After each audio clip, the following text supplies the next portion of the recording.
မင်္ဂလာပါကျွန်တော်ရဲ့ကိုတုက Audio Channel လေးကနေအားလုံးကိုပြန်လဲကြိုဆိုလိုက်ပါတယ်ဗျဒီနေ့တော့စာရေးစာ3ညရေးသားထားတဲ့ဂျမ်ဝန်လူမကြီးတက်ခိုင်ပိုင်းနှစ်ပေါ့နော်အဲ့တော့ထုံးစံတိုင်းပဲစီစဉ်လေးမစားခင်ကျွန်တော်ရဲ့ channel လေးကိုလည်း like and subscribe လုပ်ခဲ့ဖို့လည်းတောင်းဆိုပါတယ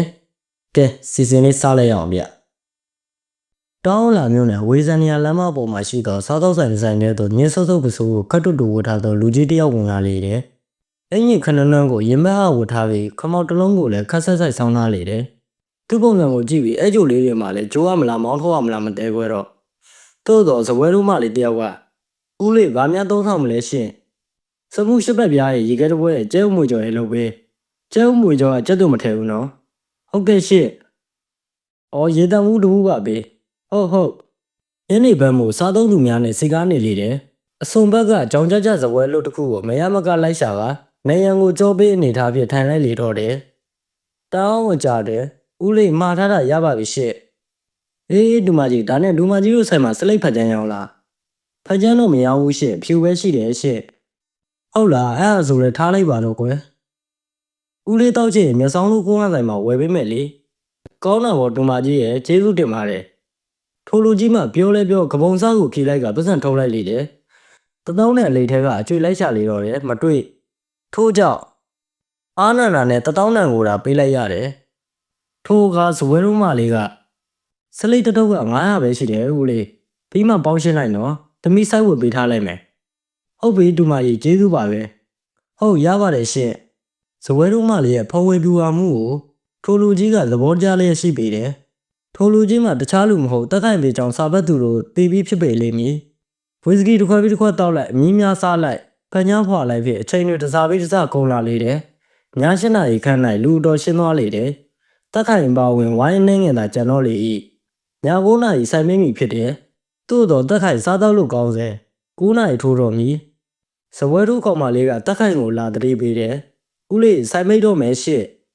အေးတူမကြီးတောင်းနေပြန်မယ်ဟုတ်ထိုစဉ်မိုက်ဒီမိုက်ညံပုံစံဖြစ်လူ9ယောက်ဆိုင်ထဲဝင်လာလေတော့တယ်ဦးလေးတောင်းနေထွက်တော့နော်သူတို့တွေကလူမိုက်တွေဦးလေးကိုပြဿနာရှာမှဆိုလို့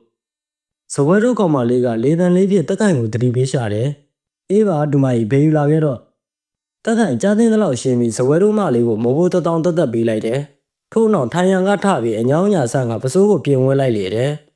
ဝင်လာသောအဖွဲ့တွေကတယောက်ကတက်ခိုင်ကိုကွက်ကြီးလုံနေလာကိုတတိထားမိတော့လည်းမသိညာဆောင်ကထွက်လာလေတော့တယ်ကိုမိုးကြီးအေးဘာတော့ကွာစောနန်းကလူကြီးကိုကျွန်တော်တွေ့ဘူးသလိုပဲဗျရှဲတုံးစကားကြောင့်မိုးကျော်တက်ထိုင်သွားသည့်ဘက်ကိုလှမ်းကြည့်လိုက်လေတယ်နောက်ကျောကိုသာမြင်ရသောကြောင့်အေးဘာဖြစ်လို့လဲတနေရာမှာရင်းနှီးတွေ့ဘူးသလိုပဲဗျဟောတော်ရင်လာရင်တွေ့ဘူးတာနေမှာပေါ့ကွာဘာများလဲလို့မင်းကတမျိုးမိုးကျော်ပိတ်ဟောက်လိုက်သောကြောင့်ရဲထုံးမှလည်းဘာမှထပ်မပြောတော့စိတ်ထဲမှာတော့ဘုံဝင်မကြဖြစ်မိရဲ့ထိုလူကြီးအေးဆက်အကြည့်ကိုသူ့သဘောမကျတက်ခိုင်ကိုလှမ်းတွေးလိုက်သောကြောင့်ငါထုံးတို့မောင်ရိတ်ကိုနေရာမှာထွက်လာကြတယ်အကိုကြီးဘလို့လဲအေးဒီကောင်သူ့နဲ့ဆိုတော့ဆောင်းရဲယုံကြည်မှုတွေလွန်ခဲ့ပြီလူနည်းနည်းပဲခေါ်လာတယ်ဘလောက်တောင်ဆောင်းကြွတယ်လဲဆိုရင်ငါ့ကိုတော့တတိမထားဘူးကိုကြီးကရုပ်ပြတ်ထားတာကိုအေးအဲ့ဒါလည်းပါတာပေါ့အကိုကြီးကိုယ်တိုင်ဝင်ပါစရာလိုလို့လားကိုကြီးကကျွန်တော်တို့ရှင်းလိုက်ပါမယ်ငါထုံးမင်းတော်တော်စောက်ရစ်ရှိတဲ့ကောင်ငါဒီကောင်ကိုတက်ချင်ဆယ်စာပြန်တော့တက်နေပြီငါလိုချင်တာသူ့အသက်မဟုတ်ဘူးကျွန်တော်တော့အကိုကြီးလုံနေတာကိုနားဦးမလဲတော့ဘူးအေးနားမလဲသလိုနေအိမ်ငုံမောင်းတော့ဟုတ်အိမ်ကိုရောက်တော့သူနဲ့ရခိုင်ကြီးကိုခေါ်တာတခုခုပြောမယ်ဟိုငထုံးထင်လာတော့လေတက်ခိုင်မှာရခိုင်ကြီးချက်ထားတော့ဝတ်သားမြင့်ချင်ဟင်းနဲ့ငါငပိရီကိုအားပါနေစားပြီးအခန်းထဲသို့ဝင်သွားလေတယ်ထို့ကြောင့်ငထုံးလဲရက်လိပဲတလုံးဆွဲရရန်နာမှာတယောက်တည်းထိုင်တော့နေမိတော့တယ်မကြခင်မန်းကြီးမန်းငယ်ကင်ပြီးရခိုင်ကြီးရောက်လာလေတော့တယ်ဘန်းထဲမှာတော့ရှောက်သီးတော့ဝတ်သားမြင့်ချင်အမဲကျော်ရခိုင်သင်းမောတီတောင်အစရှိသဖြင့်အစုံလင်ပါလာတယ်ရခိုင်ကြီးမှာဟင်းချက်ကောင်းသူဖြစ်၏ပြောသမ်းမအောင်ဟာငါ့ကိုလည်းအကျိုးကြောင်းလေးငါလည်းမသိဘူးရခိုင်ကြီးရေကိုကြီးသာသွားမေးပြီးတော့မင်းကလည်းကိုကြီးနဲ့အတူတူသွားပြီးတော့ဟာမင်းအဖေကဘာမှမပြောဘူးဟာ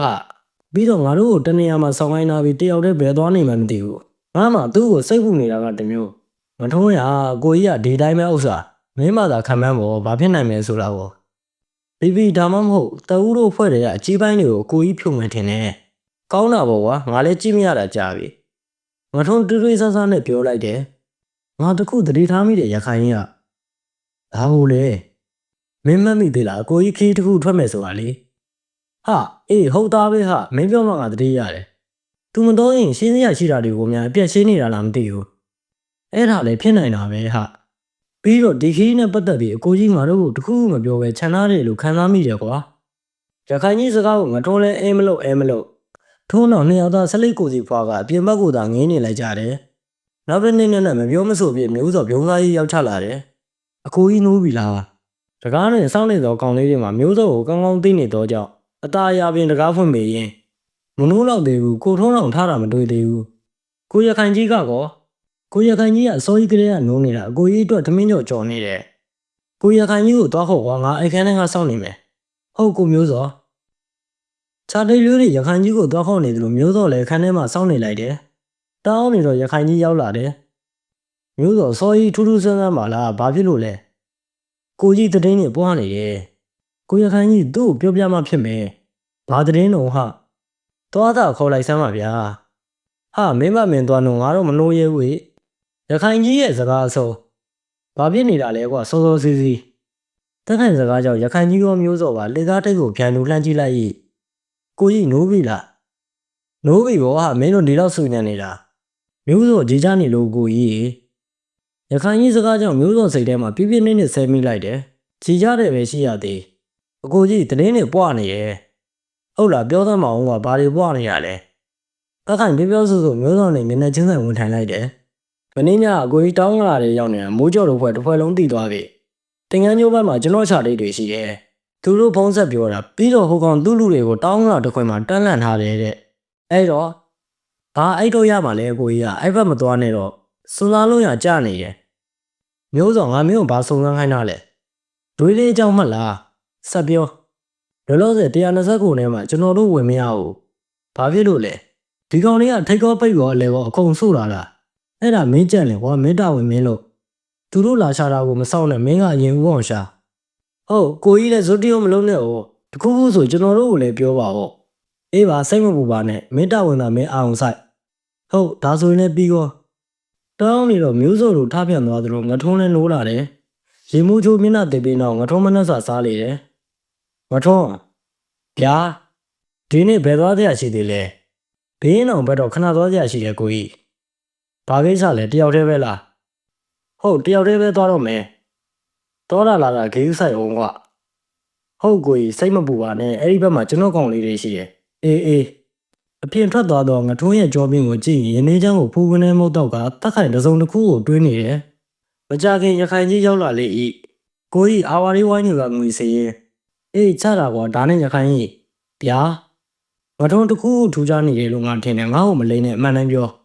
တက်ခိုင်စကားကြောင့်ရခိုင်ကြီးလည်းဖင်ကုတ်ကောင်ကုတ်လို့ရင်ဘင်းအောင်ပွဲဦးနန်းကရမိုးဆိုတဲ့ဇေယျမလေးနဲ့ညှိနေတဲ့ကိုကြီးဘလို့ညှိတာတော့ဟာရှင်းပြောအစတုန်းကတော့တရှုံးဆိုပြီးသွားတာပဲ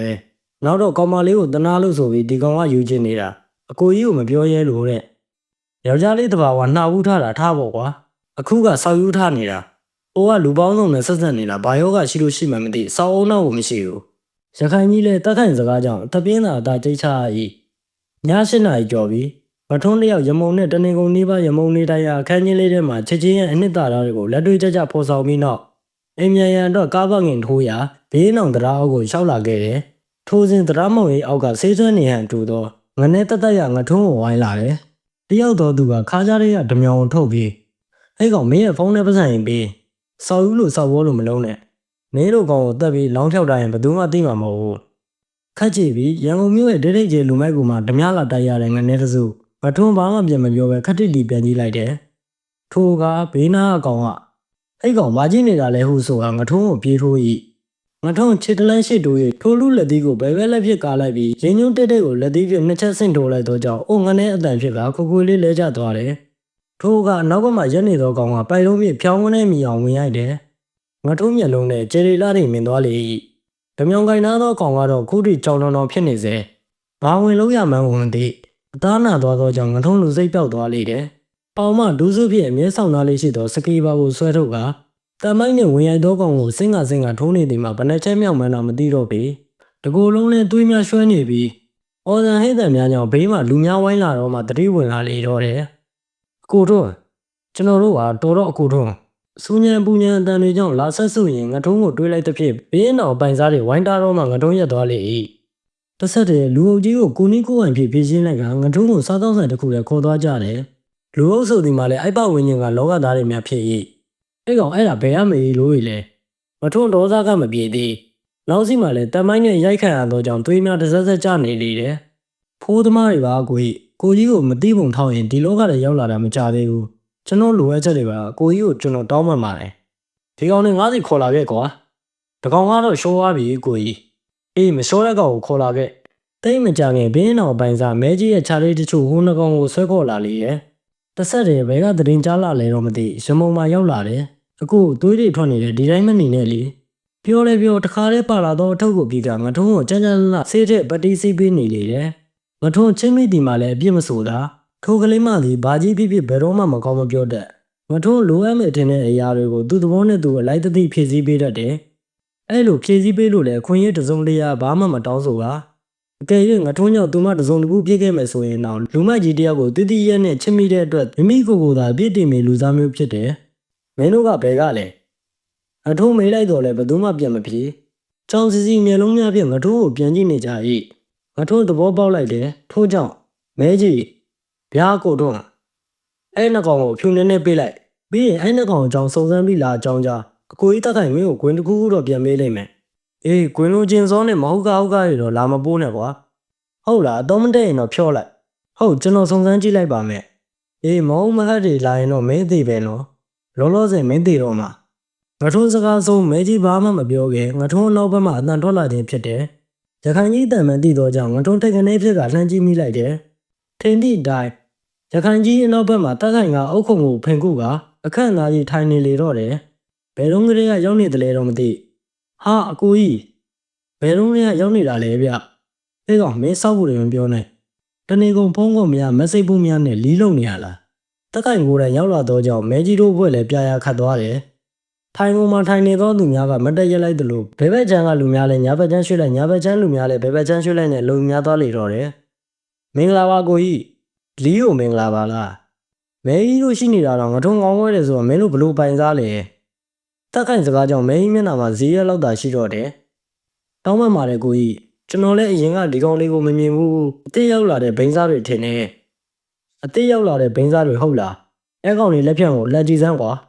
တက်ခိုင်ထို့သူပြောလိုက်တော့ကထိုနှစ်ကောင်မှချက်ချင်းမှုရပြောင်းသွားလေရဲ့သို့တော့မဲကြီးတို့ဘွဲ့ဝိုင်းချုပ်ထားတော့ကြောင့်မလုပ်တ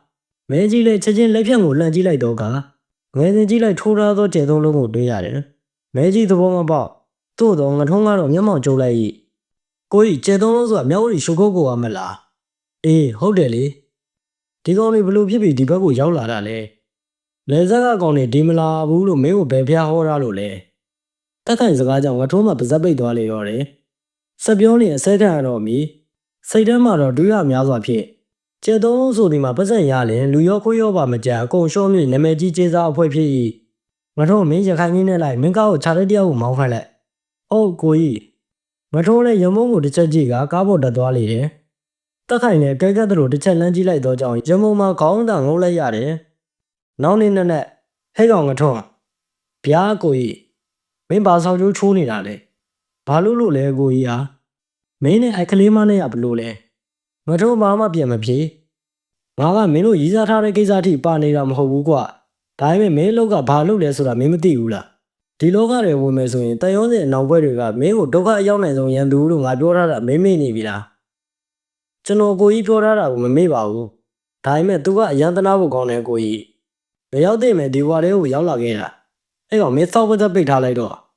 ဒီလိုဟာတွေကဗဇက်လေးလေဝင်တိုင်းရှောက်ပြောနေကြတာမင်းမသိတာလည်းမဟုတ်ဘူးကိုကြီးဘာမဟုတ်တာလဲငထုံးတပင်းအနာချရင် तू ကကျွန်တော်တို့နယ်ကပါအရင်တည်းက तू နဲ့ကျွန်တော်နဲ့သိရငထုံးစကားကြောင့်တက်ခိုင်မျက်မှောင်ကျုံလိုက်ရ၏တနေ့ငထုံးဘင်းအောင်ပွဲုံတန်းပတ်ကိစ္စတစ်ခုနဲ့ရောက်လာပြီးမဲကြီးတို့ဘွဲ့ဆွဲကောင်းသောကြောင့်တော်တော်လေးမိုးအောင်တောက်ဖြစ်တယ်မူးလာသောကငထုံးမှယောက်ျားစာတီပြလာတယ်အဲ့ကောင်မဲကြီးဗျာမင်းတို့ပြည်တယ်မှာအတန်လေးတွေရှိလားရှိရဲ့ကိုကြီးရောက်လာတာမကြသေးဘူးရုပ်ရည်ရလည်းတော်တော်တန့်နေဘိုလီကတော့ရွှေဘုံငါးကြိုက်ပဲပြုရွှေဘုံမင်းကြိုက်ပဲရှိတာပါဟာမင်းနေမဟုတ်ဘူးငါလည်းကြိုက်တာကိုဗျ ဟာဟာသူ့ဖြစ်မဲကြီးလမ်းညွှန်မှုနဲ့ငါထုံးအခန်းကြီးလေးတစ်ခုတည်းသို့ရောက်လာတယ်အခန်းထဲမှာထိုင်နေသောကလေးမကငါထုံးကိုမြင်သောအခါမျက်လုံးအဝိုင်းသားဖြင့်ကြည့်နေလေတော့တယ်မျက်ဝန်းထဲမှာတော့ဆိုင်းဝဟန်ကအပြည့်ဟေးဘာကြည့်နေတာလဲကွာလူကိုမမြင်ဘူးလားဟုတ်ဘူးအကိုကိုကျွန်မသိသလိုပဲထူးဆန်းလို့ကွာဒီမှာငါ့ကိုမသိတဲ့လူမှမရှိတာအဲ့ဒါပြောတာမဟုတ်ဘူးကိုအကိုကပဲလေကုန်းဘက်ကမလားအေးရမို့စကားကြောင့်ငထုံးပါဇက်ဟောင်းသားဖြစ်သွားတယ်သူ့ဇာတိမှန်လူရင်းတွေကလွှဲရင်ကြံလောကသားများမသိထို့ကြောင့်ရမုံဆိုသောကလေးမကိုတည်တည်ကြကြကြည့်လိုက်တယ်တွေးတော့တွေးဘူးသလိုပင်တည်တည်ကြကြတော့မမှတ်မိတော့နေပါဦးနေဘသူသမီးလဲမြမဦးရဲ့သမီးပါငထုံးအုံနောက်ကိုလှုပ်ပေးလိုက်တယ်တိပြီသူတို့လည်းဒလန်းကျော်ကသပင်းညတ်တော်ဦးလေးကြီးနေပါဦးငါထွက်လာတော့ကနေကြောင်းတက်နေတော့မှရှိတယ်မဟုတ်လားဟုတ်တယ်ကိုကြီးမြမဒုတိယနှစ်မှာဖေဆုံးသွားတယ်ဖောင်းရင်ဆုံးသွားသဖြင့်တာမီနှစ်ယောက်စောင်းဝဲနေခက်ခဲသွားသလိုကြောင်းတက်ဖို့ကလည်းအဆင်မပြေတော့ထို့ကြောင့်အားကိုးရှာသည့်အနေဖြင့်တက္ကသိုလ်မှာချစ်ကြိုက်ခဲ့သောသူမ၏ချစ်သူကိုလက်ထပ်လိုက်တယ်သူမလူရင်းမသောမဲ့နောက်မှသိလေ၏သူမ၏ယောက်ျားမှရုပ်ရည်ရှိသလိုပွေဆုပ်သူတစ်ယောက်လည်းဖြစ်တယ်ရက်ကလေးတမျှမျှတောက်တက်လာသည့်အပြင်မူးရင်မူးသလောက်လည်းသွေးဆိုးတတ်တယ်မိခင်ကြီးမှလည်းသူမအတွက်စိတ်မကောင်းဖြစ်အောင်မှတပါဘာမှမလုပ်နိုင်ခဲ့ပြီဘာမှမတတ်နိုင်ခဲ့သူမကိုဝင်၈လလောက်တွင်ကိုဝင်ရင့်မာကြီးဖြစ်ထားခဲ့ကနောက်ထပ်မင်းငယ်တယောက်ကိုခိုးပြေးသွားတယ်စိတ်နဲ့နာနဲ့နှစ်ယောက်သလုံးကိုတရားစွဲပြီးသားလေးကိုရအောင်မွေးခဲ့တယ်သို့တော့ကန်ဆိုးချသောကလေးမှတက်ဆိုးမရှိခဲ့တနေ့ကြော်အရွယ်တွင်အဖျားကြီးရမှအသက်ပါသွားလေတယ်သားလေးစိတ်နဲ့သူမယူတိုင်းဖြစ်ခဲ့ရ၏နောက်ဆုံးစိတ်ပြေလက်ပြောက်အနေနဲ့ကိုစားဝတ်နေရဲ့အတွက်ပါလှုပ်လှုပ်ရန်ရန်ကုန်သို့တက်လာခဲ့ခြင်းဖြစ်လေတော့တယ်သို့တော့ရန်ကုန်သည်ထင်သလောက်မလွယ်ခဲ့ပါအလုပ်တွေများသလောက်သူမအတွက်အလုပ်တစ်ခုရရန်အမတန်ခက်ခဲလေတယ်လုံးမရှိသလောက်နေ့စဉ်ထုံးတွေမှလည်းကျန်းလွန်လာ၏ဒီကြားတဲ့အဆောင်လာကလည်းရှိသေးတယ်ပါလာတဲ့ပတ်စံလေးတွေကိုဤပြင်ကျွေးများပြင်တင်လာရတယ်နောက်ဆုံးဖြစ်လို့ရဖြစ်စေတော့ဟုမျက်စိစုံမိတ်ကအတိမတယောက်ရဲ့ကိုကြီးဖြစ်ဒီလောကတွေရောက်လာခြင်းဖြစ်၏ငါတို့ရှေလောကရှင်းပြနေသည်ကိုတက်ခိုင်စိတ်ရှိလက်ရှိနားထောင်နေလေတယ်အနားတွင်ရခိုင်ကြီးနဲ့ခြာတိတ်တယောက်ပါစိတ်ဝင်စားနားထောင်နေသည်ကိုတွေ့ရတယ်အဲ့ဒါမင်းကတနာပြီးကြိုက်သွားတယ်ပေါ့ကြိုက်သွားတယ်ဆိုတော့တနာမိတာကိုကြီးဟာပြီးတော့တယောက်ကော့တဲ့သားချင်းဆိုတော့မကြည့်ရလို့ပါအေးပါမင်းကားတဲ့ဆက်မင်းနိုင်ပြီးရောတက်ခိုင်ဘက်မှာမီးစိမ်းတော့ပြလိုက်သည့်အတွက်ငထုံးပျော်သွားတယ်ဟုတ်ကဲ့ပါကိုကြီးတက်ခိုင်တို့စကားပြောနေစဉ်ပြင်ပမှာဆူညံအတန်တွေကြားလိုက်ရတယ်ဘာဖြစ်တာလဲကွာကျွန်တော်သွားကြည့်လိုက်မယ်ကိုကြီးရခိုင်ကြီးဘေးမှာခြာတိတ်ကလေးကပြောဆိုထသွားတယ်သူ့တော့သူသွားပြီးတလန်းလောက်ရှိသေးအောက်ထပ်မှာခြာတိတ်လေးတယောက်ကတက်လာလေတယ်ကိုကြီးကြော်စင်ရောက်နေတဲ့သူ့လူတယောက်လည်းပါလာတယ်ဘာငါထုံးအတန်နည်းနည်းကျဲသွားသလိုရခိုင်ကြီးလည်းဝုန်းဝန်းထားရက်လိုက်တယ်ကြော်စင်ဆိုတာတာမွေလူမိုက်တအူးရဲ့လက်ရုံးမဟုတ်ပါတော့ခေါ်လာခဲ့လိုက်တက်ခိုင်မိတ်ပေးလိုက်တယ်တောင်းနေတော့ကြော်စင်နဲ့သူ့လူတယောက်ရောက်လာ၏ဘေးမှာတော့တက်ခိုင်ခြာတိတ်တွေကဝိုင်းလျက်သားငထုံးနဲ့ရခိုင်ကြီးလည်းတက်ခိုင်ရဲ့ဘေးဘက်ညာမှာနေရာယူကြ၏အဲ့ကောင်ဘာကိစ္စတော့ကိုကြီးနဲ့လူဝတ်တိုင်ပင်ညာရှိလို့ကိုကြီးကျွန်တော်ဘာလဲနဲ့မှမယူလာပါဘူးအကိုကြီးကောင်လေးတွေလည်းစစ်ပြီးပါပြီမင်းယူလာတော့ငါစောက်ယူဆိုင်ရမှာလားမဟုတ်ဘူးကိုကြီးပြောပြတာပါထိုင်တက်ခိုင်မျိုးတော့ကြော်စင်ကဝင်ထိုင်နေသူနဲ့ပါလာတော့တယောက်ကတော့နောက်ဘက်မှာမတက်ရက်လျက်သားဟိုကောင်လုံးမနေနဲ့မင်းမဝတ်ထိုင်မဖိတ်ပဲလာတယ်ဆိုပေမဲ့ဧည့်သည်ကဧည့်သည်ပဲငါတို့ကအင်ရှင်ဝတရားကြည်ရမှာပေါ့ဘာတော့မလဲချိုးလားခါလားတက်ခိုင်ပြောတော့ကြော်စင်းလူပါဝင်ထိုင်၏ချိုးလောက်ပဲလုပ်ပါကိုကြီးကျွန်တော်တို့အချိန်သိမရလို့ကော်ဖီနှစ်ခွက်နဲ့မဟုတ်လာခဲ့တက်ခိုင်စကားဆုံးတာနဲ့ကောင်လေးနှစ်ယောက်ချက်ချင်းပြေးထွက်သွားတယ်မကြခင်ကော်ဖီငွေ1000တောင်နှစ်ခွက်နဲ့တိတ်မုတ်များလီးထားသောပကံတစ်ချက်ရောက်လာလေ၏ကဲဆွဲကြကွာပြီးမှပြောကြပေါ့ကြော်စင်တက်ခိုင်ကိုလှမ်းကြည့်လိုက်တယ်ဟဲ့ကောင်မင်းကပါကြည့်တာလေစိတ်ကတ်ထားမှစိုးလို့လားမင်းတို့ကောင်လေးကိုငါလို့ချင်းစိတ်မလို့ဘူးဆိုတာမင်းသိတယ်နော်စေတနာနဲ့ကြွေတာစိတ်သက်သက်နဲ့စားကျွန်တော်သိပါတယ်ကိုကြီးကျွန်တော်ကိုကြီးနဲ့နှစ်ကိုကြားလေးပြောစရာရှိလို့ဘလောက်ရေးကြီးလဲကျွန်တော်ကိုကြီးစီလာတယ်ဆိုတော့တတ်တော့လောင်ကြီးထပ်ပြီးလာတာကိုကြီးလည်းသိမှာပါတော်ယုံနဲ့တော့ကျွန်တော်ရင်းမိတီကိုမလာဘူးတက်ခိုင်ငထုံးနဲ့ရခိုင်ကြီးကလည်းကြံသောချက်လေးအကုန်လုံးကိုပြင်ထွက်ခိုင်းလိုက်တယ်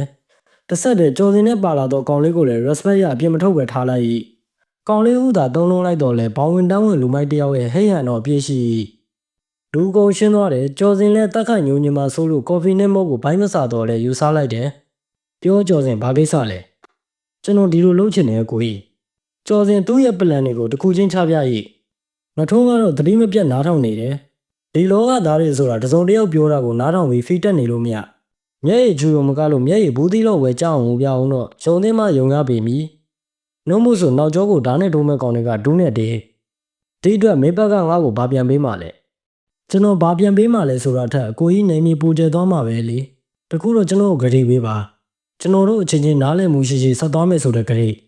တက်ခိုင်ဘာစကားတစ်ခုမှမပြောဘဲငြိမ်နေတယ်သဘောကတော့ဆုံးမြတ်ချက်တစ်ခုကိုချဖို့အတွက်အကြီးကျယ်တွေးတောနေခြင်းဖြစ်၏ဟုတ်ပြီကျော်စင်မင်းပြန်တော့ဒီတစ်ပတ်တွင်းငါအကြောင်းပြန်ပေးမယ်ချွေချွေဝါတော့လုပ်ပေးပါဗျာငါသိတယ်မင်းရှာမရှိနဲ့ဒါနဲ့မင်းပေးရကောင်ကဇေကဘာဝင်းနဲ့အတူတူမဟုတ်လားဘလို့ချိန်မိသွားတာလဲအောင်မင်္ဂလာအကောင်နေနဲ့ဗျာတက်ခိုင်စကားကြောင့်ကျော်စင်တော်တော်အံ့ဩသွားလေတယ်မှန်ပြီဒီအောင်မင်္ဂလာဝေးပြင်းနဲ့ဇေကဘာဝင်းရဲ့လက်စားလက်နရှိဆုံးလူမိုက်ကိုသူခေါ်လာခြင်းဖြစ်၏တက်ခိုင်ရဲ့လက်တန့်သည်သူတို့မှန်းထားတာထပ်ပိုရှင်နေကြောင်းတွက်လိုက်မိ၏ဒီလိုပါပဲကိုကြီးဟာပတ်သက်ကြောင်းလို့ပေါ့အေးထားလိုက်ပါငါလည်းစိတ်ဝင်စားအောင်ဒီတိုင်းမေးကြည့်တာမင်းတို့လက်တန့်တွေကတော်တော်ရှင်နေပါလားဟာကြော်ခွာပြီးမြောက်ကလာဘက်တီတောင်ရောက်နေတယ်တက်ခိုင်စကားကြောင့်ကြော်စင်မပြုံးရင်နဲ့ပြုံးလိုက်ရ၏ထိုးနောက်တက်ခိုင်ကိုနှုတ်ဆက်ပြီးပြန်သွားလေတယ်မထုံး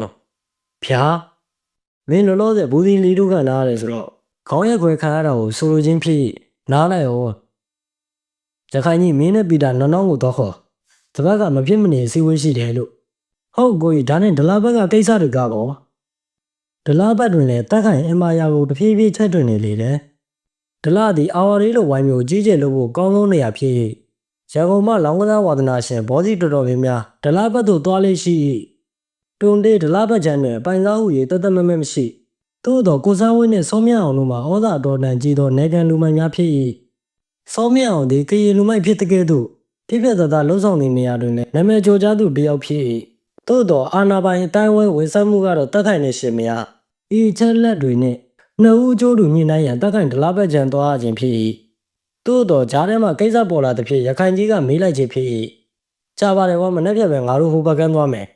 မင်းနဲ့တခြားနှစ်ယောက်ပဲလိုက်ခဲ့ငါကသွားညှိမှာအင်အားပြမှာမဟုတ်ဘူးညှိလို့အစီအမင်းလည်းပြေတော့ကွာမပြေတော့လည်းမပြေသလိုပေါ့ဟုတ်ကိုကြီးနောက်တနေ့နဲ့9နိုင်ဝင်းကျင်နဲ့တက်ခိုင်ငထုံးကိုမာစရာရှိတာတွေမှာပြီးဒလာဘက်ချမ်းတို့ကူးသွားလေ၏သူနဲ့အတူရခိုင်ကြီးဘယ်လေးနဲ့ဝင်းချိုင်တို့သုံးဦးသာပါတယ်လူရမယ်ရတော့အကြံဖန်နှင့်ရထားသောပစ္စည်းတစ်လက်ကိုလွယ်ထဲသို့ထည့်သွားလေ၏လွန်စွာကြီးမားသောတရက်ပင်ကြီးရဲ့အလယ်မှာတော့ဝကဒနီမိုးထားသောတဲကြီးကြီးတစ်လုံးကိုထိုးထားလေ၏ကျိုးနေအကြောင်းကြားထားသဖြင့်စံဝင်ဆုံးမြအောင်ပြင်နေမီတစ်ခုလုံးကသူတို့တပည့်တွေကိုပါစူးစိထားလိုက်တယ်ထို့အပြင်တခြားနမယ်ရလူမိုက်တွေပါစူဝေးရောက်ရှိလာကြ၏တက်ခိုင်ညောင်သူတို့အတော်ကြားဘူးထားတယ်မြေထဲဝင်ကြီးပုပ်ပုမျိုးအောင်ချင်းချောက်သည့်အဖိုးကြီးအခုလည်းအဲဟာဘလောက်ပါလာမယ်မှန်းလို့မရကြသို့တော်မိမိတို့နေတဲ့လူဝဝလင်တော့သူသေးကိုယ်သေးပြန်ကြဖို့အထိတွေးထားကြ၏တနာရီခန့်ကြာသူတို့နေရာကိုလွယ်စုပ်လုံးလွယ်ထားပြီးခမောက်ကိုခန်းငိုက်ဆောင်ထားသောလူကြီးတစ်ယောက်နှင့်တက်လက်ပိုင်း3ဦးတို့ရှောက်လာသည်ကိုတွေးရလေ၏သူတို့အားလုံးတက်ခိုင်ကိုပဲမြင်ဘူးသောကြောင့်ရှိပြေးဖွဲ့များလာဟုထင်လိုက်တယ်သူ့ကြောင့်အားလုံးကအသိနေထားမကြခင်တော်လူများချန်စီဝဝနာကိုရောက်လာသောကြောင့်စောင်းနှစ်ယောက်ကတားလိုက်၏ခမရတို့ကဘယ်သူတွေလဲဘာပါလာလဲငါနာမည်တက်ခိုင်တက်ခိုင်စကားကြောင့်သူတို့ကိုလန့်ဆိုးစမ်းနေသောကိုစန်းဝင်းတို့စောမြင့်အောင်တို့တက်ခိုင်တို့အနောက်ကိုဟိုတီတီလိုက်ကြည့်ကြ၏ဤဒီကိုရင်းမိသောတက်ခိုင်ကဟဲ့ကောင်လေးလိုက်မရှာနဲ့ဒါပါလာတာအကုန်ပဲမာဒီကိုလာတာမင်းလုံးနဲ့ညှိဖို့လာတာခလေးခလာရံဖြစ်ဖို့မဟုတ်ဘူးပြောရမယ်ဆိုရင်တက်ခိုင်လုံးရကစွန်သားလုံးရကြားလေတယ်သို့တော့ဒီလိုတစောက်ကန်းစိတ်ဓာတ်တွေကြောင့်လည်းအခုလိုနေရာကိုရောက်လာခြင်းဖြစ်၏အများကကိုယ့်ကိုဘာတင်နေလို့ဒီကိုလူနည်းနည်းလေးနဲ့လာတာလဲစန်းဝင်းငါတို့ကနှစ်ပတ်ကြိုးရှိမဲ့ကိစ္စအတွက်လာဆင်းနေတာအရင်ကမင်းတို့လုပ်ခဲ့တဲ့ကွင်တွေကိုရက်တွေနဲ့မတူတဲ့ဟာမျိုးငါကချပေးမှာမင်းတို့ကကောက်စားရုံပဲအဲ့ဒီအတွက်မင်းတို့ပြန်လုပ်ပေးရမှာကထုံးစံတိုင်းစောက်ပြဿနာမရှာဘူးပဲလိုအဲ့မင်းတို့စောက်ရှောက်ပေးရမယ်ရလာတဲ့အကျိုးမြတ်ကမင်းတို့ပုံမှန်ရတာနဲ့တူနေမှာမဟုတ်ဘူးအဲ့ဒီတော့ဘလို့လဲစိတ်ဝင်စားလားစိတ်ဝင်စားရင်ဆက်ဆွေးနေမယ်အစင်မပြေငါတို့လက်ပြန်ရုံပဲတက်ခိုင်စကားကြောင့်ဆန်းဝင်းတို့အချင်းချင်းကြည့်လိုက်ကြ၏ထိုးနောက်မကြခင်တရက်ချက်ရမြေကွက်လက်ပြောင်ပြောင်လေးတစ်ခုမှာဆိုပြပြထိုင်းရင်ဝိုင်းလေးတစ်ခုဖြစ်သွားလေတော့၏အဲ့တော့နင်းအစီအစဉ်ကဘာလဲငါ့ကိုရှင်းရအောင်ဟာစောမြတ်အောင်မေးလိုက်ခြင်းဖြစ်၏နှစ်ပတ်ကိုတစ်ခါတစ်လောက်နှစ်ခါရန်ကုန်ကတီးတန့်ဝိုင်းလေးတစ်ခုဝယ်မယ်အဲ့ဒီရက်အတွင်းမှာဒီဘက်ကဘာဝိုင်းမှမဝင်နဲ့အာဝါလေးဆိုတာကဟန်များတက်အဲ့ဒါလည်းပိုတဲ့အရာတွေရှိမယ်မင်းတို့ကအပိုင်ထဲမှာပေးစရာရှိတာတွေကိုပေးကမ်းတာပြီးတော့ဝင်လာတဲ့ဝိုင်းတွေကိုလည်းတေချာဆောက်ရှောက်အဲ့ဒီရစာအတွက်တွေမင်းတို့အတွက်တယောက်ကိုရာခိုင်နှုန်းအနည်းဆုံးကြံမယ်မင်းတို့နေမြေပိုင်မဟုတ်တဲ့အပေါ်အကိစ္စတွေမတွေးနဲ့အဲ့ဒါတွေငါရှင်းမယ်ငါလိုချင်တာကတော့ဒါလေးပဲ စံဝင်တိုးတွေးစောစောနဲ့မျက်မှောက်ကြုံရင်မေးလိုက်၏တယောက်ကိုယာကနန်းဆိုတော့ဘယ်နှစ်ယောက်ကိုပြောတာလဲဟာဒီမှာမင်းနဲ့စောမြင့်အောင်ကကြီးဆုံးမဟုတ်ဘူးလားအဲ့ဒီလိုတော့ပြောလို့မရဘူးကိုတက်ခိုင်ဒီဘက်မှာလူမိုက်တွေဆိုတာမူလူပေါက်နေတာတချို့တွေဆိုတမင်တပဲတွေမမွေးပဲတကူတည်းလူမိုက်တွေဖြစ်နေကြတာဒါပေမဲ့တကယ်ပြဿနာဖြစ်ပြီဆိုရင်တော့သူတို့တွေကဘယ်ကဘလို့ထွက်လာမှမသိတာကျွန်တော်တို့ကဒီမှာအချင်းချင်းနားလည်မှုနဲ့နေနေကြတာသူတို့အတွက်ပါကိုတက်ခိုင်ထဲမှဖြစ်မယ်တက်ခိုင်စံဝင်စကားကြောင့်ခက်တဲ့လောက်မျိုးတစ်ခုပြောလိုက်၏ထို့နောက်ချက်ချင်းပြန်ပြီးဆောက်ကအဲ့ဒါဆိုငါကဘယ်နှယောက်စာပေးရမှာလဲမဲတစ်ခါလေးပြောစမ်းဝင်အနည်းဆုံး9ယောက်စာတော့ပေးရမယ်ကိုတက်ခိုင်တက်ခိုင်ခေါင်းတစ်ချက်ညှိလိုက်၏ဟုတ်ပြီ9ယောက်စာငါပေးမယ်ဒါပေမဲ့ဆွမ်းနာကအမောက်တော့ရမှာမဟုတ်ဘူးကျွန်တော်ပြောတာကဆွမ်းနာကအမောက်ကို9ယောက်စာပြောနေတာတရားကို80နဲ့9ယောက်စာတပွဲကို355ပေးမယ်မင်းကျင်တဲ့ဆက်လို့ငါဘက်ကတော့ဒါပေးနိုင်တာကုန်မယ်တက်ခိုင်စကားဆုံးနေနဲ့ဘာတကူမှထပ်မပြောတော့ပဲဖက်ချန်းကိုအားရပါရဖွာနေလေတော့ဤစောမြင့်အောင်ခုချိန်ကြီးတခုမှမပြောသူ့ပေမဲ့သူ့ပုံစံကလေးနဲ့တူးနေဟန်နှစ်ပတ်တခါဆိုတော့အပန်းတကြီးမဟုတ်ပြီးတော့အပေါ်ပိုင်းကိစ္စသူရှင်းမယ်ဆိုတော့မိမိတို့နေမိထဲမှာမိမိတို့လုံးနေကြအတိုင်းတတရပြင်ဂျာရက်နေမှလည်းစိတ်ကြိုက်အာဝါရီဝိုင်းဖွင့်လို့ရသေးတယ်ထို့ကြောင့်သူဆန်းဝင်းကိုမျက်လုံးချင်းစုံအောင်ကြည့်လိုက်ကခေါင်းဆက်ပြလေ၏သူသဘောတူတော့ဆန်းဝင်းမှာသဘောတူသည်ပေါ့အမှန်ကဆန်းဝင်းကစွန်းနှန်းကနေသဘောတူတယ်ဒါပေမဲ့တက်ခိုင်ကိုခွင့်ရရတော့ရသလောက်အင်းနေကြီးဖြစ်၏ဟုတ်ပြီလေကိုတက်ခိုင်ကျုပ်တို့သဘောတူတယ်ကိုတက်ခိုင်သာပြောထားတဲ့အတိုင်းတာဝန်ယူပေးပါကျုပ်တို့ဘယ်ဘာနဲ့မှဇရာမကတ်ချင်ဘူးအဲ့ဒီတော့မင်းတို့စိတ်မပူနဲ့ငါကိစ္စငါရှင်းမယ်အဲ့ဒါဆိုလည်းပြီးရောဒါပေမဲ့တက်ခိုင်ရဲ့ဒါပေမဲ့ဟူသောစကားကြောင့်စံဝင်ကောစောမြင့်အောင်မှာတက်ခိုင်ကိုဘာလဲဟူသောအမူအရာဖြင့်ပြန်လူကြည့်လိုက်၏မင်းတို့ကိစ္စလည်းမင်းတို့တာဝန်အပြည့်ယူနိုင်ရမယ်နော်အဲ့ဒီတော့နေစိတ်မပူနဲ့ငါယောက်ျားငါပြောသလိုဖြစ်အောင်ငါလုပ်ပေးမှာဟုတ်ပြီစောမြင့်အောင်နောက်ဆုံးတစ်ခုအနေနဲ့ငါပြောချင်တာကအာဒီကိုလာတာနေတော့ကလည်းအပြစ်မပေါက်ကြားစေချင်ဘူးဘလို့ဖြစ်နိုင်မှာတော့ဒီလောက်လူများကြီးသို့ပေမဲ့တက်ခိုင်တမင်ရည်ရချက်ရှိရှိပြောလိုက်ခြင်းဖြစ်အေးငါးကောင်တွေတော့ငါတတ်နိုင်ဆုံးထိမ့်ပေးမယ်ကွာထို့နောက်တက်ခိုင်ရခိုင်ကြီးကိုချက်ပြလိုက်တော့ကြောင့်ရခိုင်ကြီးအိမ်ထဲမှာကျွတ်ကျွတ်အမဲဖြစ်ထုတ်ထားသောပတ်စံထက်လက်ကြီးတတုပ်ကိုဆွဲထုတ်လိုက်၏ရော့ဆန်းဝင်းနဲ့စောမြဒါငါရဲ့ဆက်ရလို့သဘောထားမင်းတို့ပြောတဲ့တကူတော်တွေဘာတွေတော့ငါမသိဘူးမင်းတို့ဘာသာအဆင်ပြေလို့ခွဲပေးလိုက်ကြပွဲစားမရုပ်ငါပြန်ပြောပေးမယ်အပြန်လမ်းမှာတော့ဆန်းဝင်းတို့ကိုယ်တိုင်တက်ခိုင်တို့ကိုလိုက်ပို့ပြီးတက်ခိုင်ပထမချိန်နဲ့အောင်မြင်သည်ဟုပြောရမည်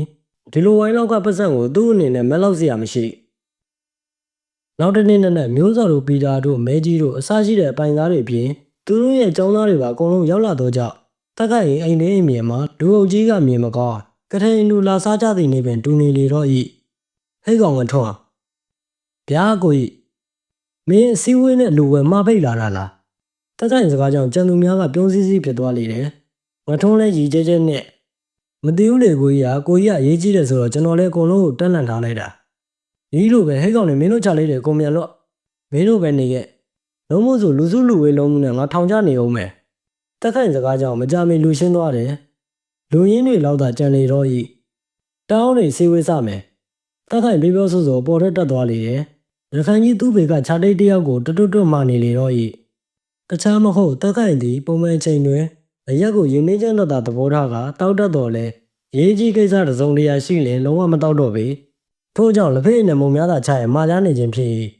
်မကြခင်တက်ခိုင်ငထွန်းရခိုင်ကြီးမျိုးစော်ကျော်စောပိတာနော်မဲကြီးဖိုးနိုင်တို့ပေါ်ထက်ကတီးတန့်ခန်းနဲ့ရောက်သွားလေတယ်တိတ်ဆိတ်မှုကိုတက်ခိုင်ချောင်းတစ်ချက်ဟန်ကဖြိုးဝင်းလိုက်၏